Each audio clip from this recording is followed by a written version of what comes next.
Tonight, live from Ukraine, where air raid sirens are going off tonight in the town of Lviv, Russia ramping up its deadly assault on major cities.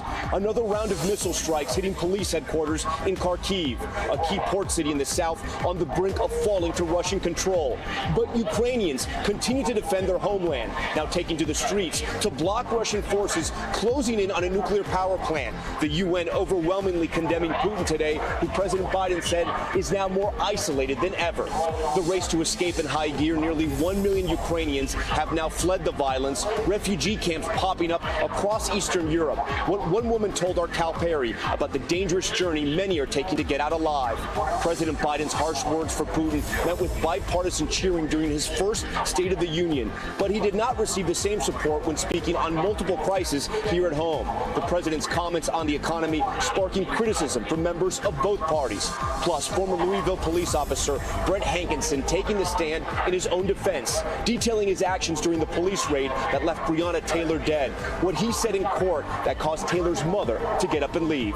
Road rage killings, the new video showing a father of two speaking through a car window in Chicago moments before the driver shot and killed him. In Los Angeles, another father fatally shot during an argument on the side of a freeway, his wife and two small children in the car. The manhunt for that gunman tonight. And the home explosion caught on camera, how the family inside managed to escape minutes before the blast. Top story starts right now.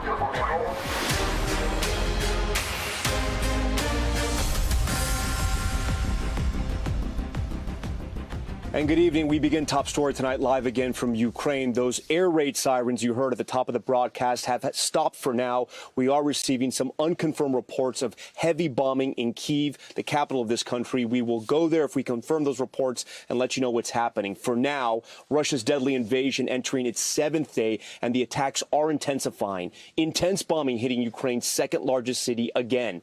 Police headquarters and university buildings set on fire.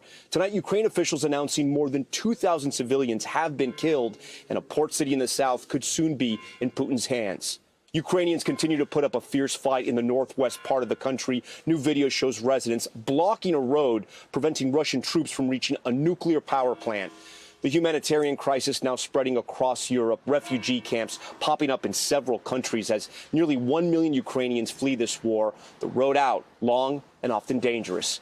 Today, the UN overwhelmingly denouncing Russia's invasion, and the White House imposing sweeping sanctions on Russia's defense sector while sending more than 200 missiles to Ukraine. Ukraine's capital city is still under threat tonight, so let's get right to Richard Engel, who's there.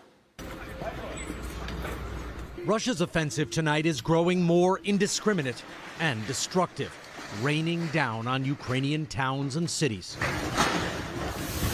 This is the aftermath of a missile attack on the police headquarters in Kharkiv, a besieged eastern city about the size of Philadelphia.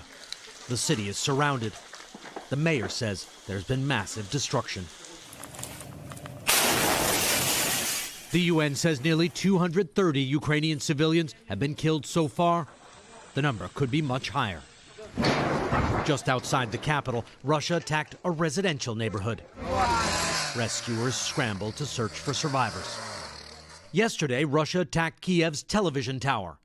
It's right next to the city's historic Babyn Yar Holocaust Memorial. Russia claims its goal now is to overthrow Ukraine's government, calling it a new Nazi regime. Ukraine's Jewish President Zelensky accused Russia of distorting history and called on Jews around the world to come to the nation's defense. Zelensky tweeting, "What is the point of saying never again if the world stays silent when a bomb drops on the same site of Babyn Yar?" Tonight, a senior U.S. defense official says while Russia has increased missile and artillery attacks on the capital, a convoy heading toward the city is still stalled. But that Russian forces advancing from the south are making progress. The Kremlin insists tough sanctions imposed by President Biden and the West, isolating its banks and oligarchs, though allowing Russia to keep selling its oil and gas, will not deter Russia's so-called special military action. But every day, more brave Ukrainians, many without weapons, are standing up to Russian occupiers. This crowd confronting Russian troops in Berdyansk and south of Kiev, stopping a convoy of Russian vehicles. a Russian soldier showing restraint fires into the air. He seems not to know how to respond. Russian troops were told they'd be greeted as liberators, freeing Ukraine from a hated radical government. But that's not the response they're seeing now. Tom, Ukraine and Russia have already met once in direct talks to try to reach a ceasefire, and the two sides have agreed to try it again. But here in Kiev, they're not optimistic. The mayor telling residents to stock up and be prepared. Tom? Richard Engel leading us off tonight for top story there in Kyiv, where we continue to monitor reports of heavy bombing tonight. As Russia's assault intensifies, the desperate exodus from Ukraine grows. Tonight, the UN Refugee Agency says almost 900,000 people have fled the country, with many more still trying to get out. Just listen to a few of them and what they had to tell our NBC team. Tonight, that long journey out of Ukraine becoming torturous. Refugees standing, waiting, telling us the Russians have left them shell-shocked. My whole city is just dust. Katerina Belash told our Cal Perry how she fled Kharkiv. That bombs killed her loved ones, so she boarded a train that turned into a trip through hell. It was like giving your soul to God every second, because our train stopped in the middle of Kyiv, and they were shooting, and we heard bombs flying all over and planes, and I thought, this particular moment I can die. Refugees are still sweeping from the east, where the fighting is intensifying, to the west, where there is a battle to get out. Refugee camps are popping up across the border in Poland, Moldova, and Romania, many leaving everything behind. My husband, my home, my dog, my cats, my life. The UN estimates up to 4 million Ukrainians will leave. Help is arriving. This Baptist seminary in Lviv in western Ukraine is now housing dozens of families. Most of their donations have come from the U.S. For a week, you haven't slept? I slept, but it doesn't, you hear some knocking, some knocks, some boom, some car, engine is working, and you wake up because you don't know what's going on. You're scared. You're scared the Russians are going to get closer to you. Of course, I'm scared. Tanya Totska is grateful to be in a shelter with her partner and their children, but she says Ukraine needs so much more. What do you want from America? What do you want from President Joe Biden? Now we want you to close our sky, not let him bomb, because today they have bombed my city, destroyed many houses. They didn't launch rockets. They dropped bombs, destroyed many houses. There is no mistaking the emotion there. Ukrainians, anytime I ask them, are very direct on what they want, what they need from the United States. For more on the gravity of the situation here in Ukraine, we're joined now by Alexandra Ustinova, a member of Ukraine's parliament who is in the U.S. getting ready to have her first child. Her husband also works in the U.S. Alexandra, thank you for joining Top Story tonight. I know you're incredibly busy in dealing with all the situation, everything that's happening here in your home country. I want to start by asking you, what do you think the United States and Europe should be doing to help with the crisis, the refugee crisis? To be honest, there's one major thing that every Ukrainian probably dreams about, and that's exactly what people want and what the United States and the rest of the world should be doing. It's protect our sky.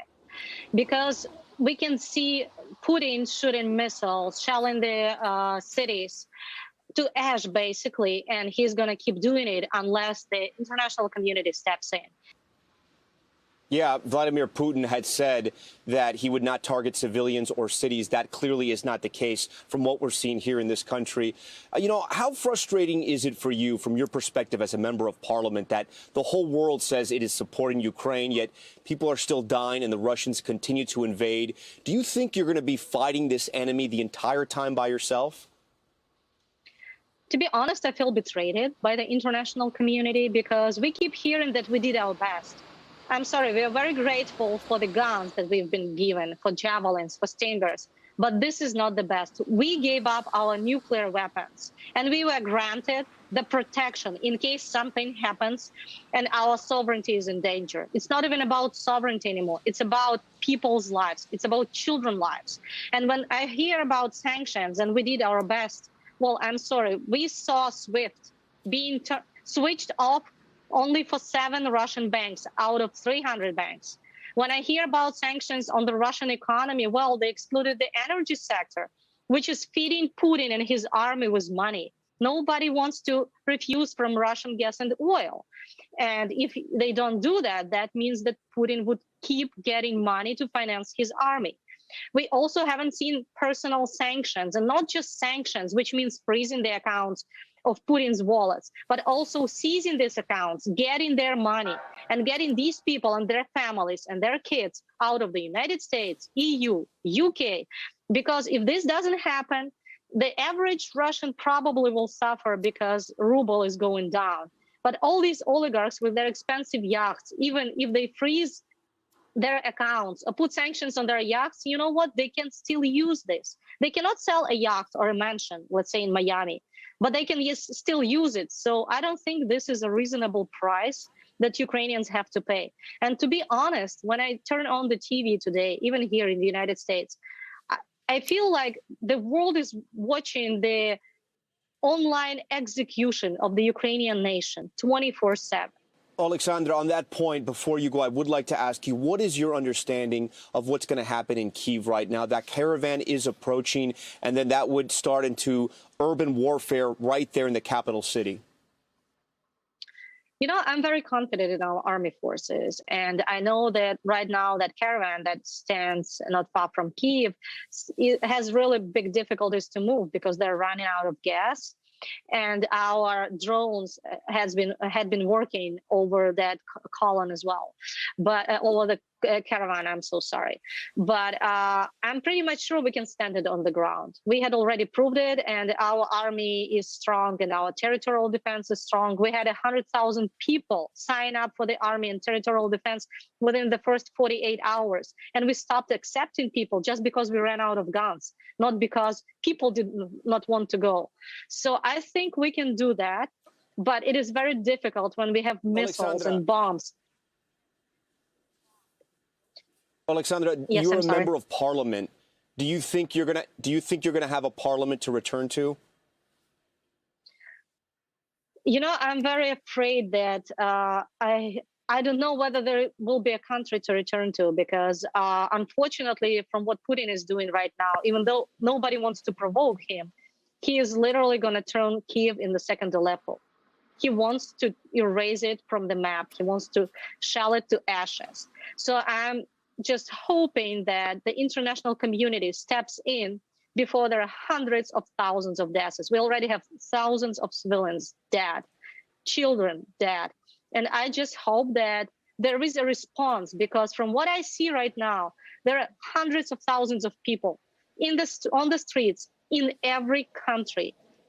I've seen Germany saying no to sanctions, and then we had 100,000 people in Berlin, and they changed their mind. And from what I see now, the politicians are not ready to take actions, but people demand that because people understand this is unfair. When 90 countries, and this is the coalition that united to support Ukraine right now, 90 countries, mainly like the biggest countries in the world and the most powerful, cannot protect one single country that they promised from a crazy lunatic because he keeps bullying everybody that he has a red button. If the world doesn't respond, it means that tyranny wins in the 21st century and democracy loses. And I don't see how any other country would ever give up nuclear weapons or sign any international treaty if there is no protection and the collective defense does not work. Alexandra Ustinova, a member of Ukraine's parliament, for us tonight here on Top Story. We thank you for your time. Also here in Ukraine, there are many people unable to escape from their besieged towns and cities. For those left in this country, life has turned into a battle just to survive amid the Russian onslaught. NBC's Aaron McLaughlin has that story. With Ukraine devastated by war, across the country, an all-out effort to stay alive.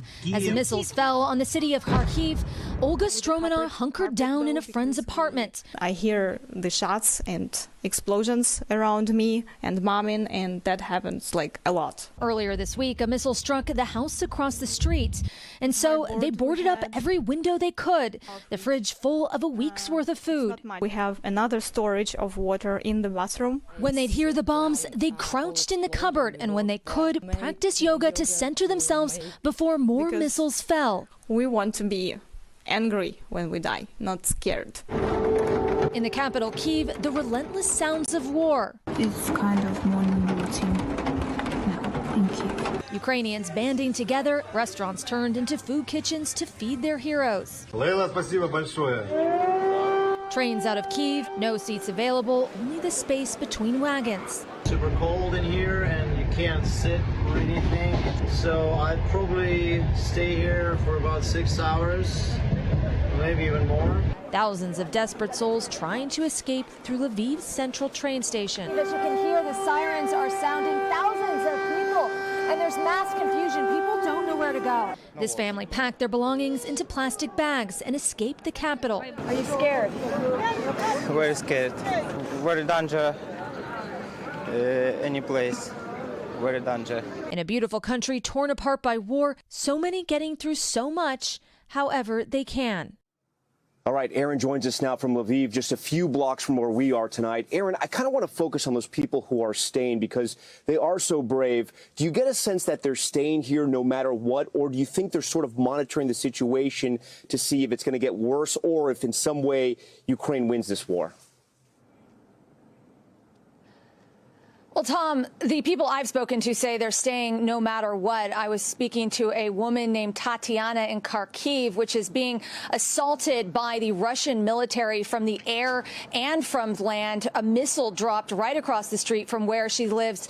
She's since moved to a shelter, but she says she's staying put. She doesn't want to be among the thousands who are fleeing. She says someone needs to stay, and she's outraged. She's particularly outraged at this assault on what is essentially a Russian language-speaking population, predominantly there in Kharkiv. And she is furious because the Kremlin was using this alleged persecution against Russian-speaking populations in Ukraine as a pretext for this war, and then to turn around and mount this massive assault on what is a predominantly Russian-speaking city. She said she is outraged and she's staying put, Tom. Aaron, you know, here in Lviv, even though we're in the western part of the country, we are still getting multiple air raids every day, every night. People are still very in a fearful mode, if you will, here in the western part, even though there are no Russian tanks nearby. What's the biggest shift you've seen in people over the several weeks that you've been in this country? I think what was evident today when I was at the main train station here in Lviv, looking at all of the refugees that were pouring through, destination unknown, families with their belongings packed in plastic bags. And as I looked at each one of those individuals, you could just see their stories and their trauma. There's just so much trauma here in Ukraine right now. There's disbelief. There's also fear of the unknown. A lot of these people have no idea where they're going to go, when they'll be able to return to their home. Their homes are gone, and it's devastating, Tom. Aaron McLaughlin for us tonight. Next, the U.S. announced new sanctions today over the Ukraine invasion, not just against Russia, but also its ally Belarus. It comes as the Justice Department launches a new task force targeting Russia's billionaire oligarchs. Keir Simmons reports from Moscow. Yachts, mansions, private planes. Russia's super rich are in the crosshairs, according to President Biden. We're coming for you, ill-begotten gains. Today, the Justice Department announcing Task Force Kleptocapture to enforce new sanctions against Russian billionaires, though not announcing any targets by name.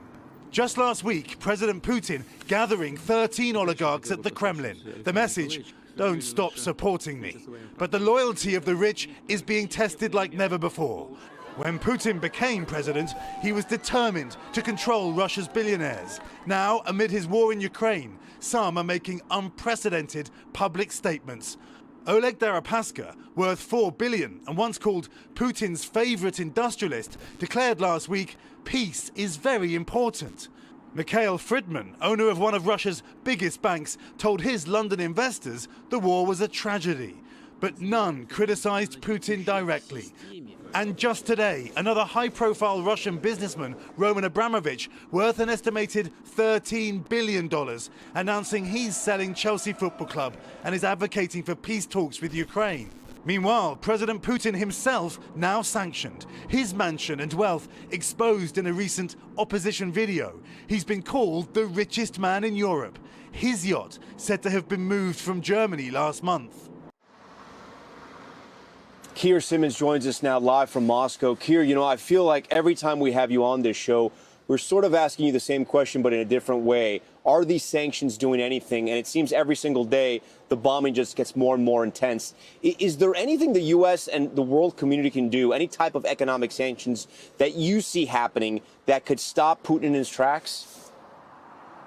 Well, just quite simply, officials are, Tom, chasing the rich Russians around the world. So 3 Western officials telling me today that they have seen signs that Russians are trying to move their assets. And this is fascinating, Tom. Reuters reporting that that a shipping site is seeing super yachts belonging to the oligarchs turning up in the Maldives. The Maldives does not have an extradition treaty with the U.S. So I think if you talk to Western officials, what they tell you is that this is a constant battle to try to find the money to impose the sanctions. And the question, of course, is, does it make any impact on President Putin himself?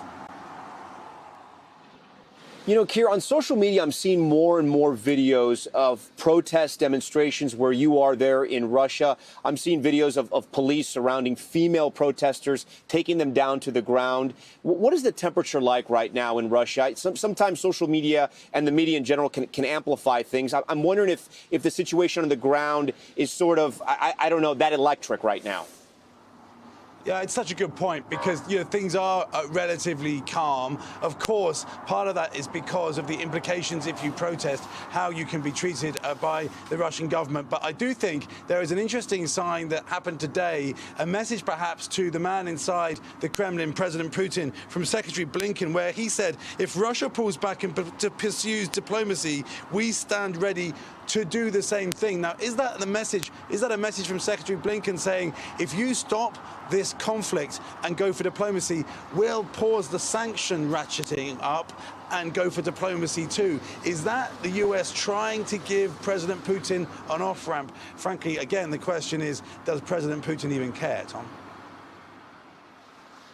That is the big question. Keir Simmons, our man in Moscow again tonight. Keir, we thank you for that. To Washington now, in President Biden's first State of the Union address, the president pushing for bipartisanship in the U.S. response to Russia's invasion of Ukraine, as he also tries to advance his domestic agenda. NBC News Chief White House correspondent Kristen Welker reports. President Biden taking his economic message to battleground Wisconsin. Don't tell me we can't be a manufacturing center again. We can. It comes after he saw rare bipartisan support while delivering his first State of the Union address, where he touted the unified global response against Russia. He has no idea what's coming. The chamber filled with yellow and blue, with the Ukrainian ambassador looking on as the president condemned Putin. He met with a wall of strength he never anticipated or imagined. He met the Ukrainian people. But while there was unity on Russia, the president's domestic message was met with deep division. In the face of record high inflation and his own sagging poll numbers, the president cited a painful reality for families. With all the bright spots in our economy, inflation is robbing them of gains they thought otherwise they would be able to feel. And he called on Congress to pass elements of his long-stalled spending plan, a strategy Republicans blasted. The president tried yet again to revive the zombie spending plans, which a bipartisan majority of senators have already killed and buried because they would make inflation even worse. Throughout his speech, Mr. Biden was repeatedly heckled by a pair of far-right Republicans, Marjorie Taylor Greene and Lauren Boebert, with some in their own party criticizing their actions. Whether you agree or disagree with the president, I believe during the State of the Union, we should all show respect to the president. Kristen joins us now from the White House. Kristen, you have some new reporting about the U.S. effort to help Ukraine when it comes to weapons.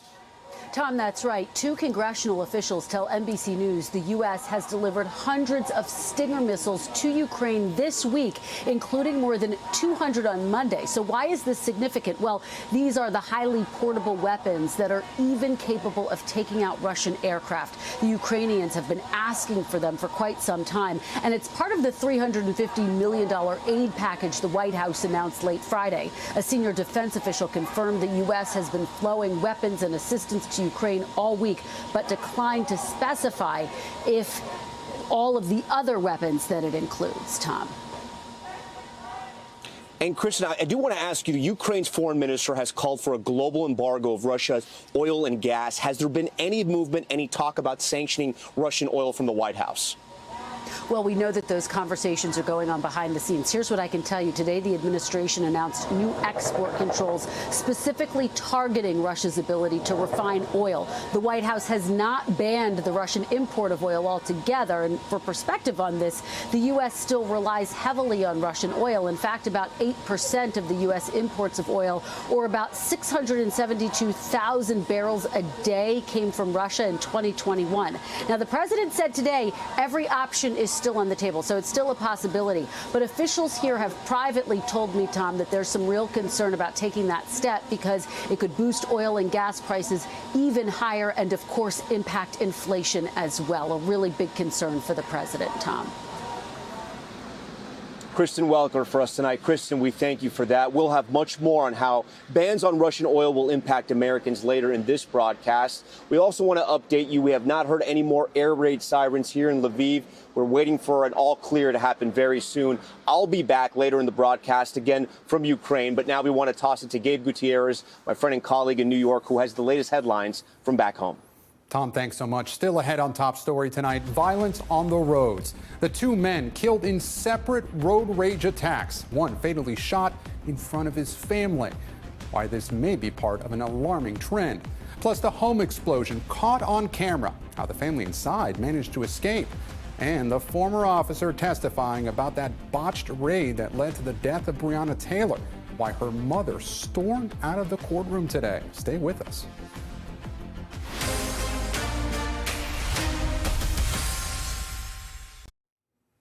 Back now with the latest on the trial of former Detective Brett Hankison, one of the Louisville officers present during that botched raid that killed Breonna Taylor in 2020.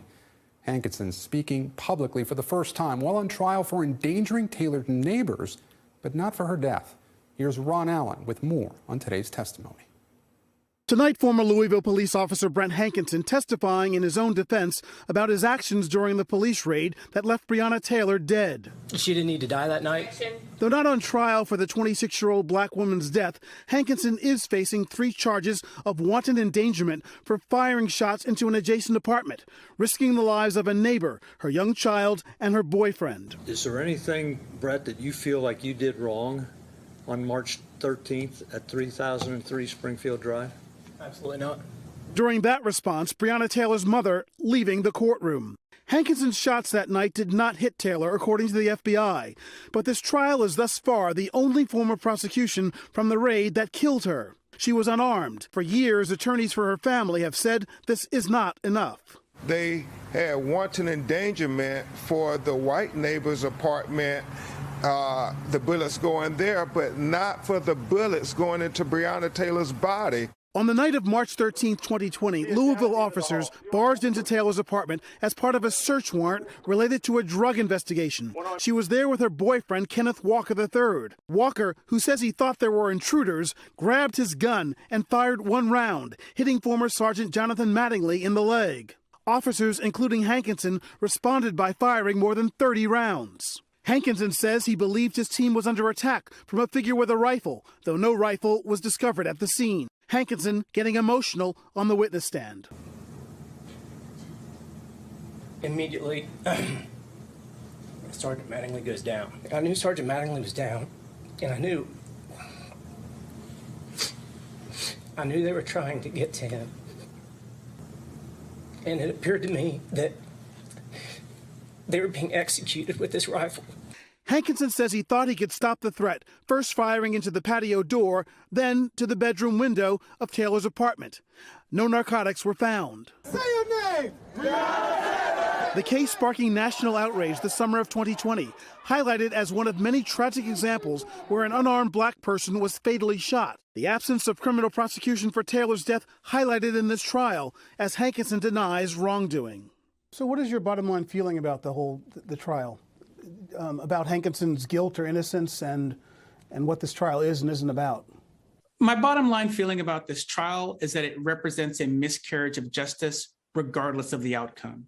If Hankison is not convicted, then you have an officer who fired his weapon dangerously in public who's not being held accountable.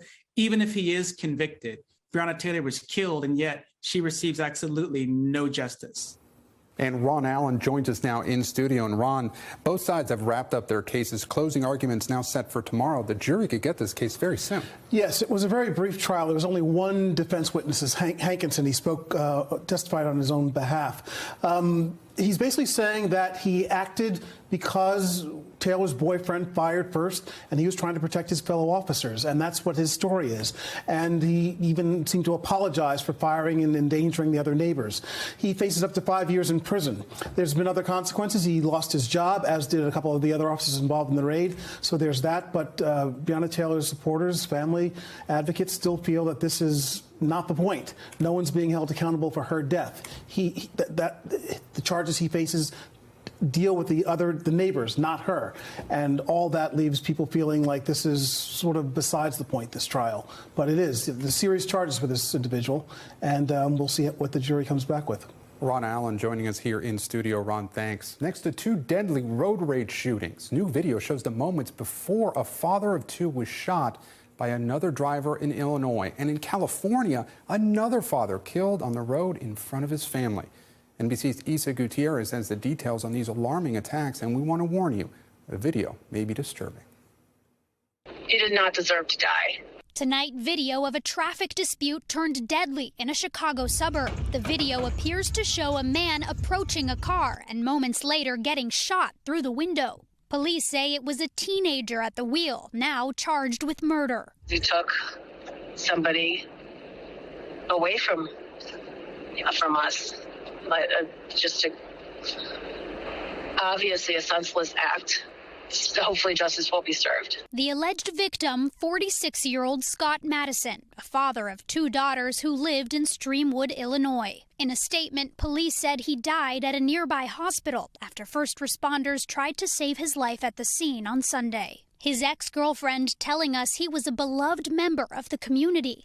Well, everybody that knows him knows him, his character, and knows that he was a hardworking man and would do anything and has done anything for anybody. 18-year-old Jonathan Mejia, also from the area, now facing first-degree murder and aggravated unlawful use of a weapon charges. We reached out to Mejia's attorney. He told us his client has no comment at this time. A GoFundMe created by Madison's co-workers has raised thousands of dollars for his family. And in California, another road rage shooting killing a man while his family was in the car. The family of Marco Lara, 24, telling NBC LA he was delivering food with his wife and two small children when a car in front of them started brake checking his SUV. Lara tried to confront the other driver on the side of the freeway.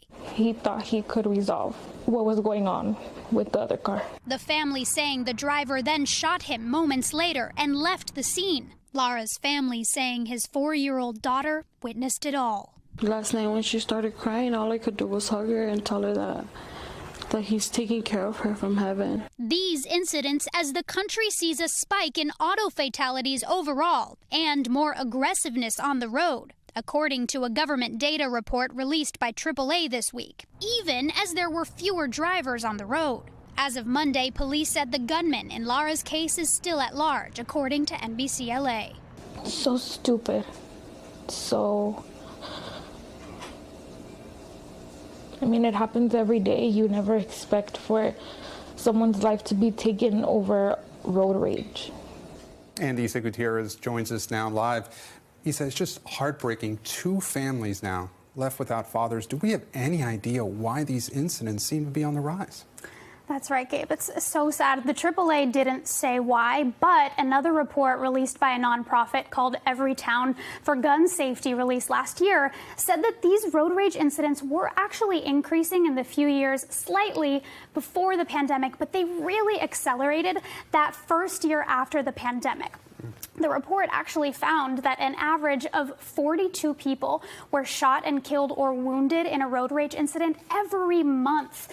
And that particular report, they said that they couldn't give one exact reason as to why that increase, but they did say that rising stress levels during COVID-19 could be a factor. Rising stress levels. Very interesting. Issa, thank you so much. Now, when we come back, the JetBlue pilot removed from the cockpit and arrested. Officials say he blew twice the legal limit on a breathalyzer test ahead of takeoff, while another pilot alerted authorities. And the conflict in Ukraine causing gas prices here at home to soar. Tonight, experts say the jump could be as much as 40 cents a gallon in the coming days. The details coming up next.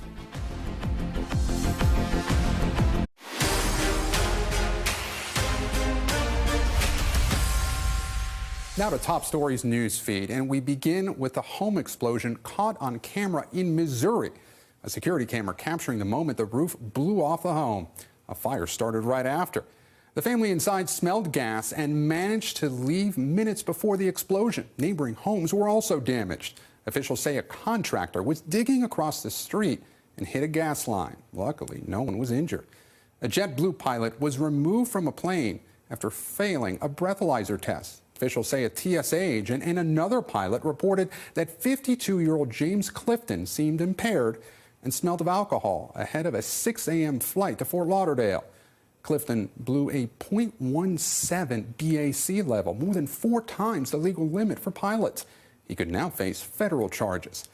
And James Earl Jones will get a special honor on Broadway. Manhattan's Court Theater will be renamed after the legendary actor.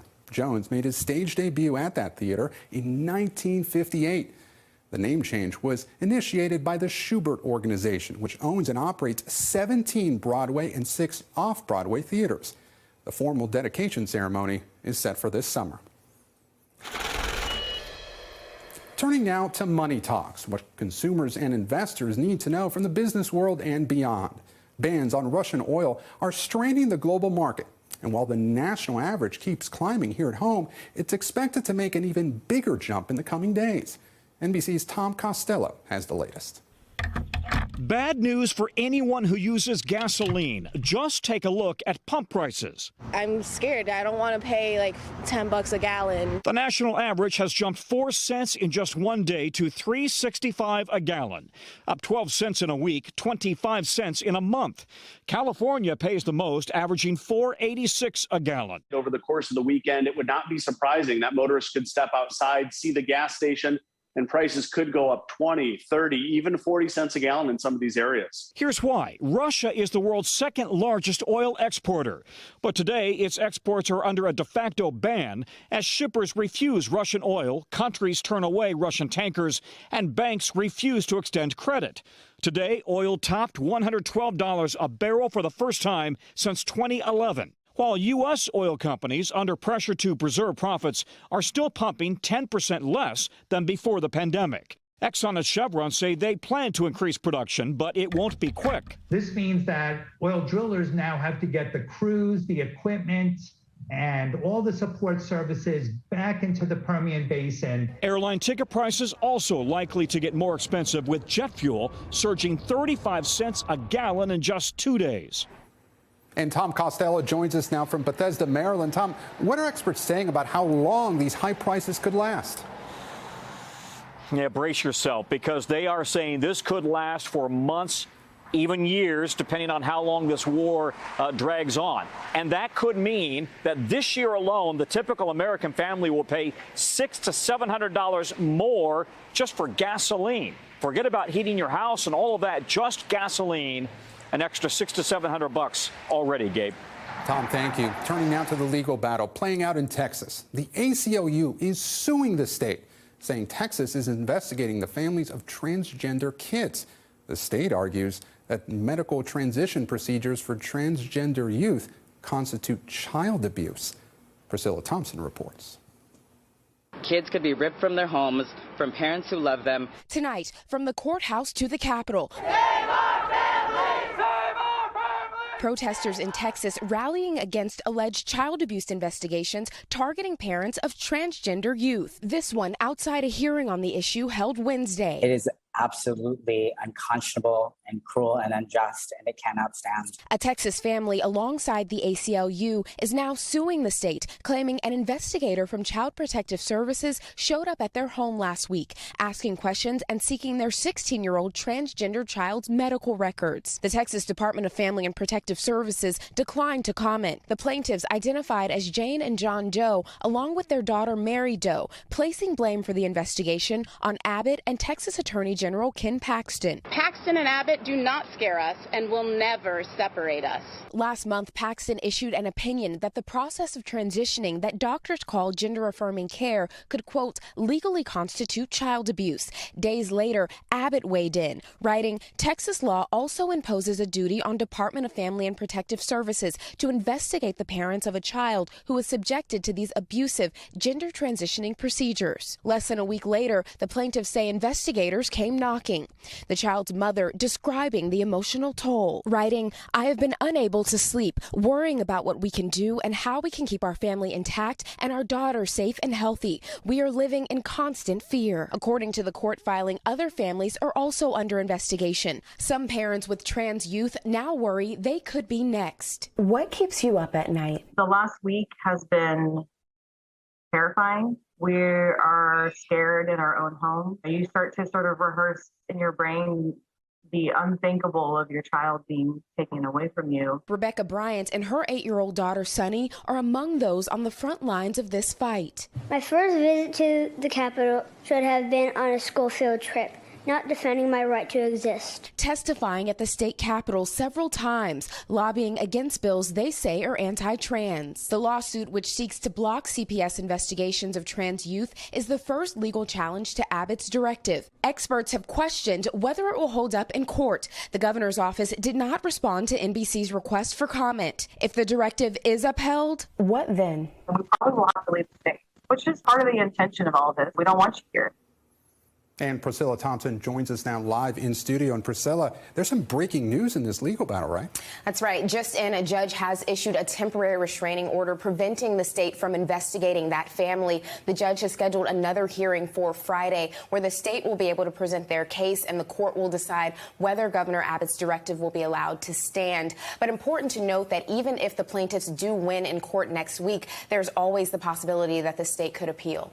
Priscilla Thompson with the breaking news just a short time ago. Priscilla, thank you.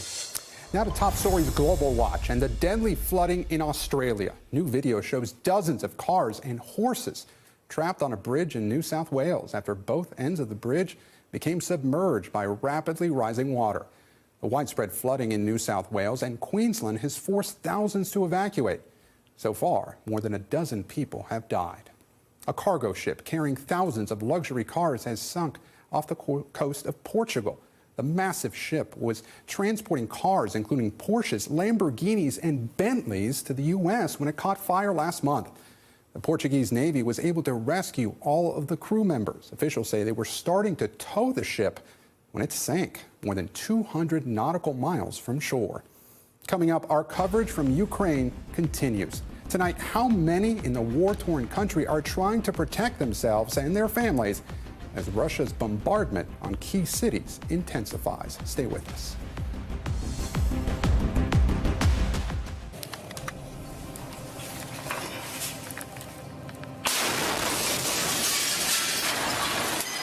Back with top story tonight from Ukraine, the shock of war right there. That was a point of view of what it feels like to have a Russian tank firing at you. That shell hitting an apartment block near Kyiv. As the fighting near the capital city intensifies, Ukrainians have been creating makeshift bomb shelters and preparing weapons. Sky's Alex Rossi spent the day in Dnipro, southeast of Kyiv, and has this report. This war is getting uglier as men, women and children cower for another night in the darkness.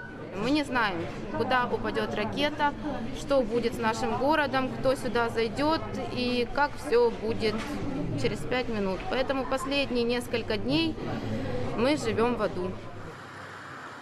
This is a place that is awaiting its fate. The United Nations is moving all non-essential staff and their families. This group heading for the border. On the roads to the south, Ukrainian armour rumbles to meet the growing threat. These troops advancing to reinforce the defence of this region. Inside the city, there is an atmosphere of paranoia and suspicion. As rumours of Russian spies circulate, this man was detained at gunpoint. And all the time, roads and buildings are being fortified.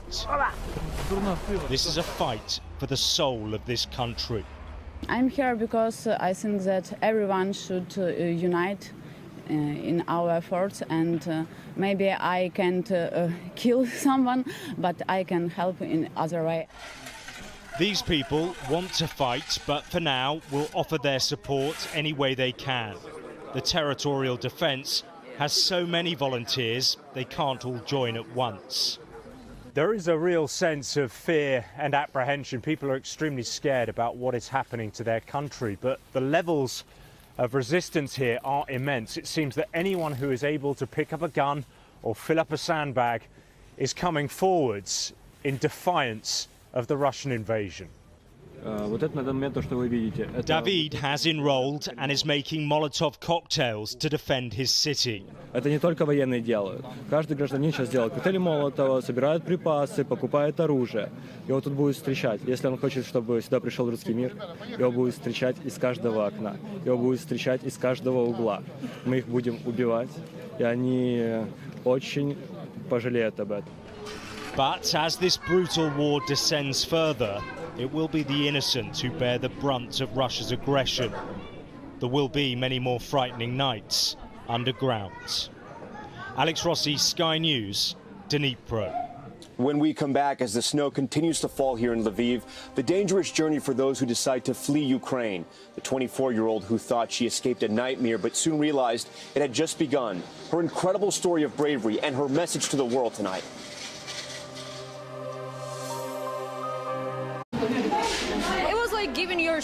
Pretty much giving your soul to God every second, because our train stopped in the middle of Kyiv, and they were shooting, and we heard bombs flying all over and planes, and I thought, this particular moment I can die, and I just prayed and I said goodbye everyone. And we are back now with a special edition of Top Story, reporting from Ukraine. Those harrowing words there from 24-year-old refugee Katerina Belash, who we introduced you to earlier in the broadcast. She spoke at length with NBC's Cal Perry about her perilous journey to safety, the trauma and loss she has experienced, and through it all, her powerful message tonight to the world. Here's more from their emotional interview. At a refugee center in Lviv, we meet 24-year-old Katerina Belash. Like so many Ukrainians, she's now hundreds of miles from her home. I left Kharkiv 2 days ago when things got worse, and my house got burned by a bomb, and my loved ones died. So who died? My friends. She says her friends were killed as they sheltered together in a basement. Russian bombs destroying everything in sight. It's pretty much done. My whole city is just dust. For her, surviving the assault feels like a fate worse than death. What's it like to see your friends die? It's,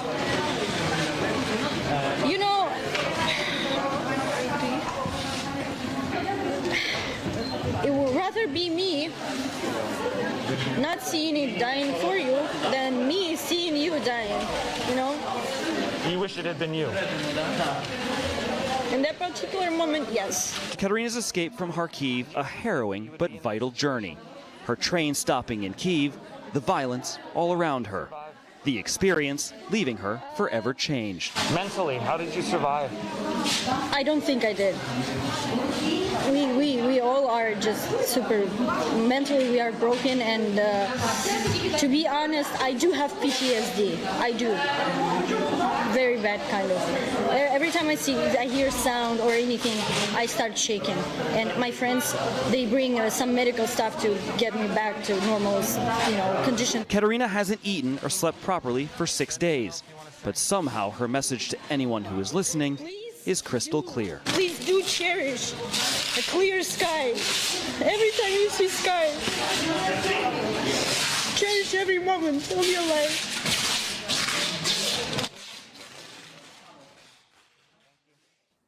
A powerful moment right there and a powerful interview. Cal joins us now here from our top story balcony studio in Lviv.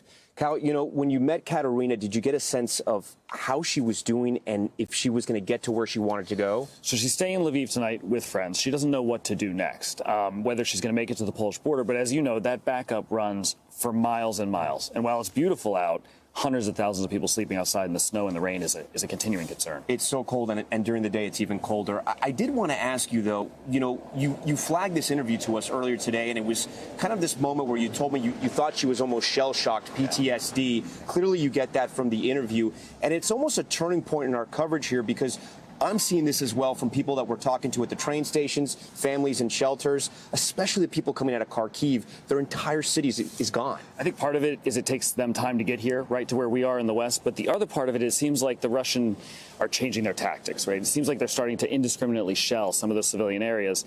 And that is a concern. We're going to keep seeing, I think, this flow of human traffic headed west as that gets worse. And a reminder, something Vladimir Putin said he was not going to do, attack cities and civilians. And clearly that's not the case here. That's right. Cal, an incredible interview. I know that was very, very tough to conduct. Thanks for joining Top Story tonight. We thank you for watching this special edition of Top Story. I'm Tom Llamas reporting from Ukraine. Stay right there. More news now on the way.